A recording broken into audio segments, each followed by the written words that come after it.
Hai guys, dalam video ni kita nak belajar tentang measure of dispersion for group data. Ok, so kita tengok dekat learning standard ni.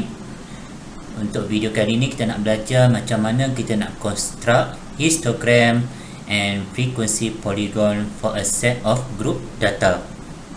So before we moving on, ada certain things that we have to know. Basic, okay, the basic dalam learning standard ini. So ada 4, iaitu size of class interval, midpoint, lower boundary, upper boundary. Okay, so kalau kita tengok dekat formula given, size of class interval ataupun selang kelas.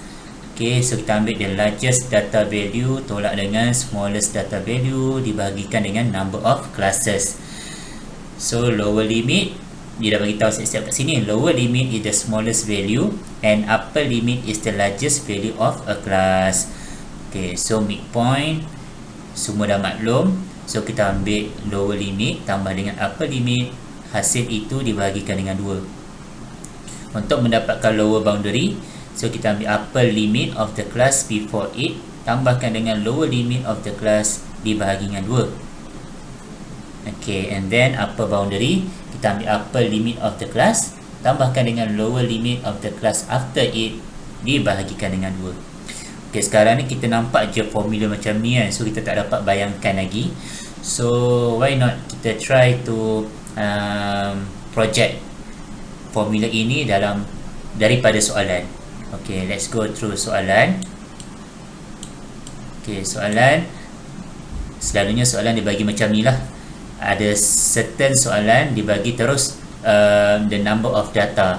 So dekat sini dia bagi tahu the data below shows the time taken by 50 people to go to school from their houses.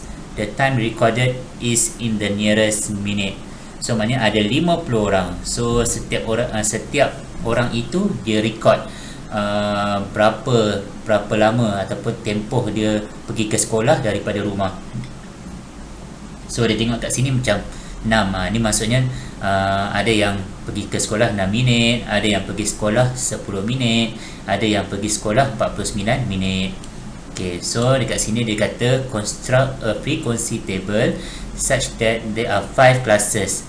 Okay, dia dah bagi tahu dah kita nak 5 classes. Selalunya kelas ini, setiap kelas dia ada range dia. Okay, dia ada range dia. So kita nak tahu setiap range itu berapa selang dia. Okay, daripada mana ke mana, daripada berapa ke berapa. Okay, so then state the lower limit, upper limit, midpoint, lower boundary and upper boundary of each class interval. Okay, so based on formula kita bolehlah find out size class, and then kita punya lower limit, upper limit, midpoint, lower boundary dengan upper boundary. Okay, so size class kita ambil, dia kata upper limit. Okay, upper limit tolak dengan lower limit. Oh bukan, size class kita ambil largest data value ditolakkan dengan smallest data value, kemudian dibahagikan dengan number of classes yang diberikan. Okay, so number of classes 5. So kita tengoklah dalam data-data ini yang paling besar nilai dia berapa. So kita dapat 49 adalah the largest value and 1 adalah the smallest value. So kita tolak dia, hasil tolak itu dibahagikan dengan number of classes. Kita nak tahu selang kelas. So kita dapat 9.6, kita ambil round off, kita dapat 10. So apa yang difahamkan dengan 10? Size kelas 10 bermaksud range dia. Contoh daripada 1 sampai 10. Kemudian sambung lah 11 sampai 20. So dekat sini kita boleh come out dengan possible outcome senarai kelas. Okay, kita boleh dapatkan senarai kelas 1 sampai 10, 11 sampai 20, 21 sampai 30 dan sampailah 41 sampai 50. So ada 5 classes. Kelas yang pertama 1 sampai 10, kelas yang kedua 11 sampai 20, kelas yang kelima 41 sampai 50. kita boleh juga buat size kelas ataupun kita punya kelas kita kosong, start daripada kosong. So 0 sampai 9, 10 sampai 19, 20 sampai 29, 30 sampai 39 dan seterusnya. Okay. So daripada sini saya come out dengan dua table. So table yang pertama yang kita gunakan kelas 1 sampai 10. Yang table yang lain satu saya gunakan kelas 0 sampai 9. Kita nak tengok ada perbezaan ke. Okay. Baik. Untuk pengetahuan semua, konstruk frekuensi table ini, okay, sebenarnya dia nak membantu kita untuk kita keluarkan graf, iaitu histogram ataupun frekuensi polygon, okay, ataupun ogive. Dan dia based on macam mana kita interpret data itu, macam mana kita observe data itu. Okay. Sebab itu saya boleh come out dengan possible outcome. Okay, boleh jadi kita ambil dalam table yang kelas dia 1 sampai 10, boleh jadi kita ambil yang kelas dia 0 sampai 9. Okay, so ini kita ambil yang 1 sampai 10 kelas dia. Okay, dia punya size kelas dia masih 10, bermaksud ada 10 nombor dalam satu kelas, kan, 1 sampai 10 ataupun 0 sampai 9, 0, 1, 2, 3, 4, 5 sampai 9 pun ada 10 angka.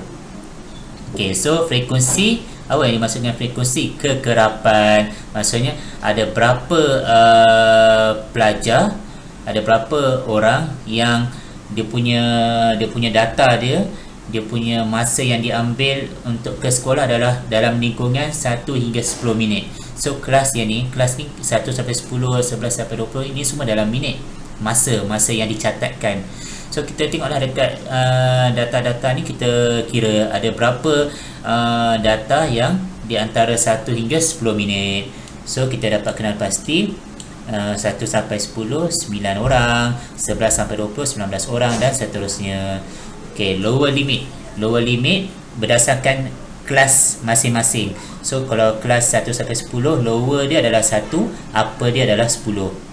Okay, kalau 21 sampai 30, lower dia adalah 21, upper dia adalah 30. Okay, so itu adalah lower limit dengan upper limit for each class.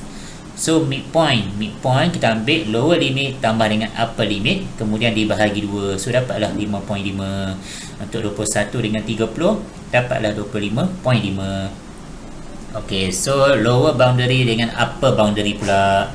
Okay, boundary, sempadan. Okay, sempadan maksudnya sebelum lower limit dengan selepas upper limit. So macam mana kita nak kira? Okay, lower boundary, kalau kita tengok dekat formula, dia kata lower boundary kita ambil upper limit untuk kelas sebelum dia ditambahkan dengan lower limit untuk kelas tersebut. Okay, so sekarang ni kita tengok 1 sampai 10 ini adalah first class. Ada tak kelas sebelum dia? Kalau kelas sebelum dia pun, boleh tak kita ambil 0 sampai 1?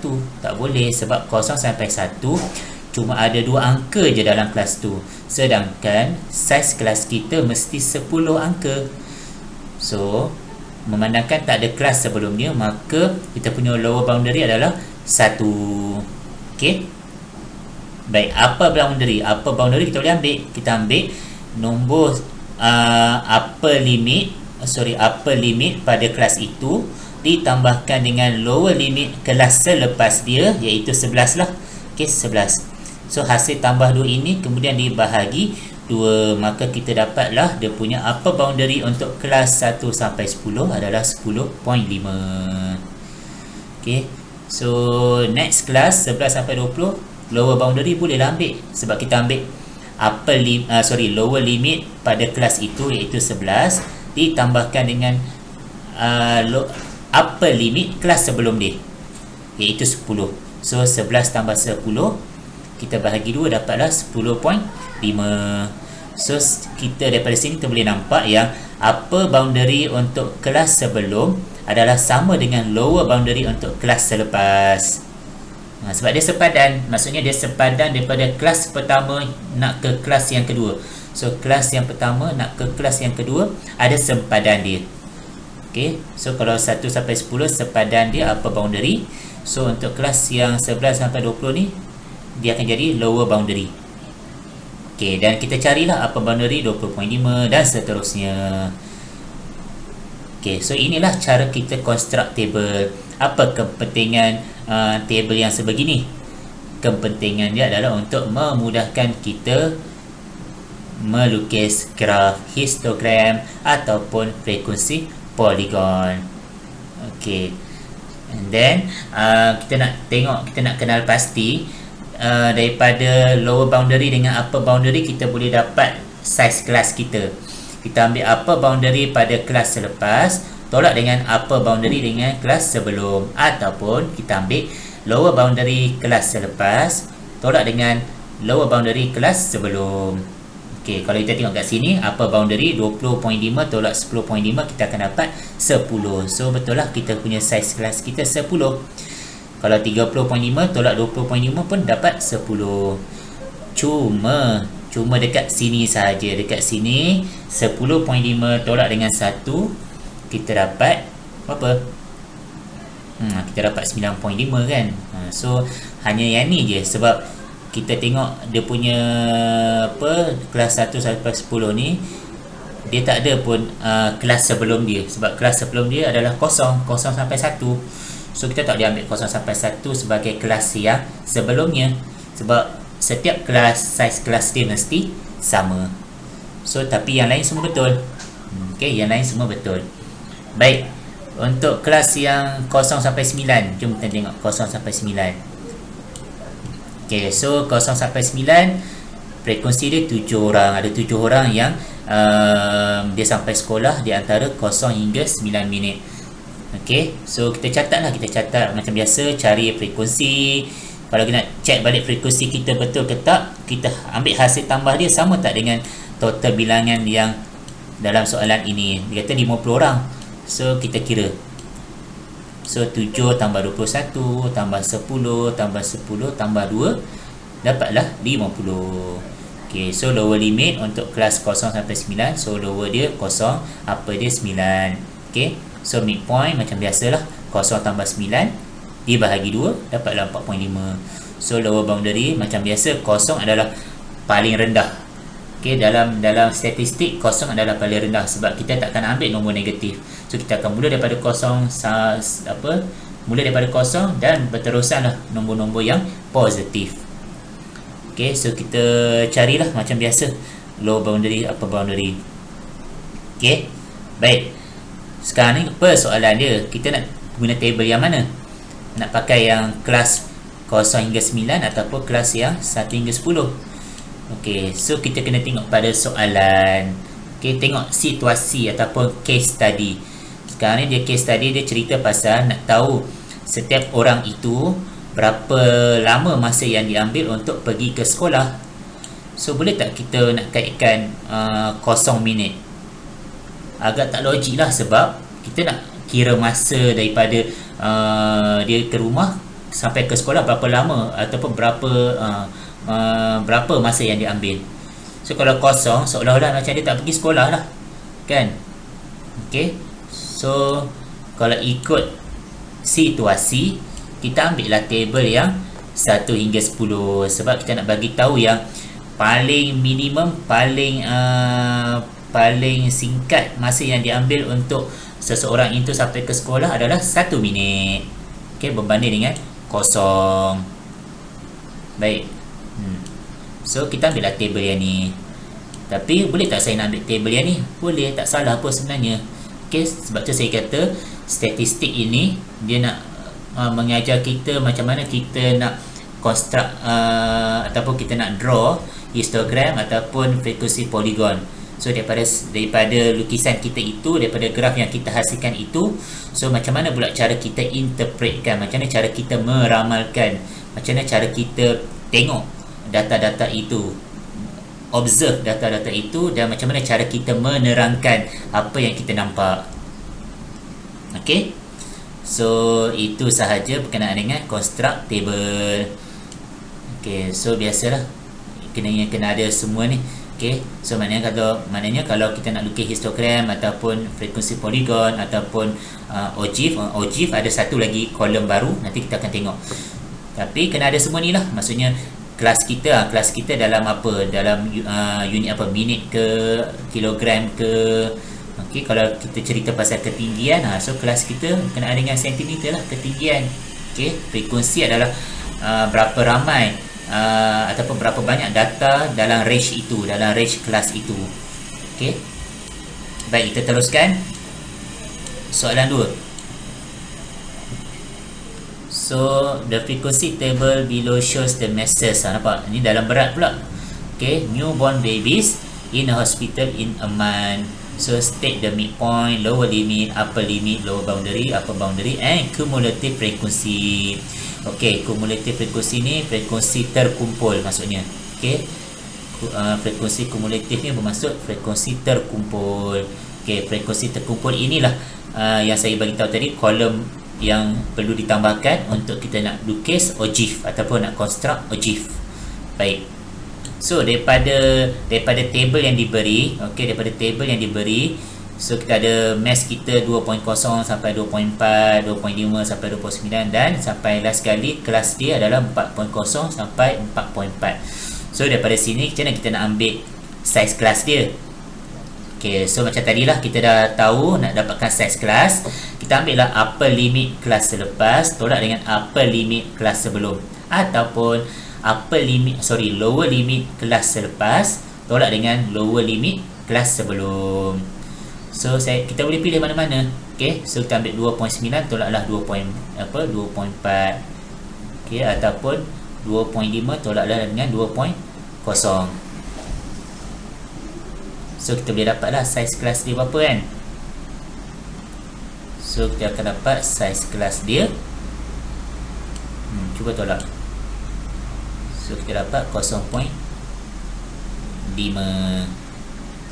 Okay, so nak cari midpoint, lower limit pada kelas masing-masing, lower limit tambahkan dengan upper limit dibahagi 2. So dapatlah 2.2. And then kelas 2.5 sampai 2.9 dia punya midpoint dia 2.7, 3.2, 3.7, so 4.2. So dalam situasi ini ada 5 classes. Okey, ada 5 classes lah kat sini. Betul lah, 5 classes. So lower limit pada kelas 2.0 hingga 2.4, lower limit adalah 2.0, upper limit 2.4. So lower boundary. Baik. Sekarang ni dikata 2.0 sampai 2.4. Kalau boleh tak kita assume ada kelas sebelum dia? Sebelum 2 apa dia? 1.9 betul.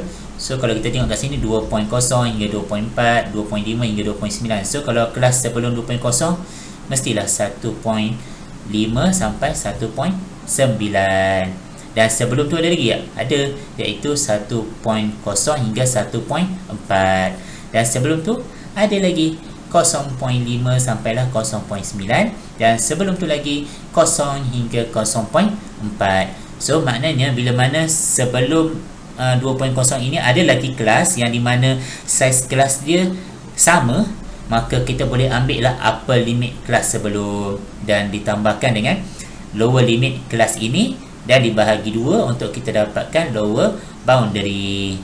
Okay, so saya nak bagi nampak lah. Kalau kelas sebelum dia adalah 1.5 hingga 1.9. So 1.9 ni adalah upper limit untuk kelas ini, ditambahkan dengan lower limit pada kelas ini, kemudian dibahagi 2, kita akan dapat lower boundary untuk kelas ini. So 1.95.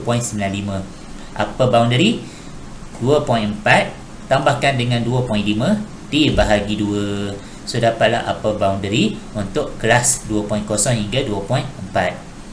Okey, so cumulative frequency sebabkan ini adalah kelas yang pertama, so kita salin je balik 9 frekuensi dia.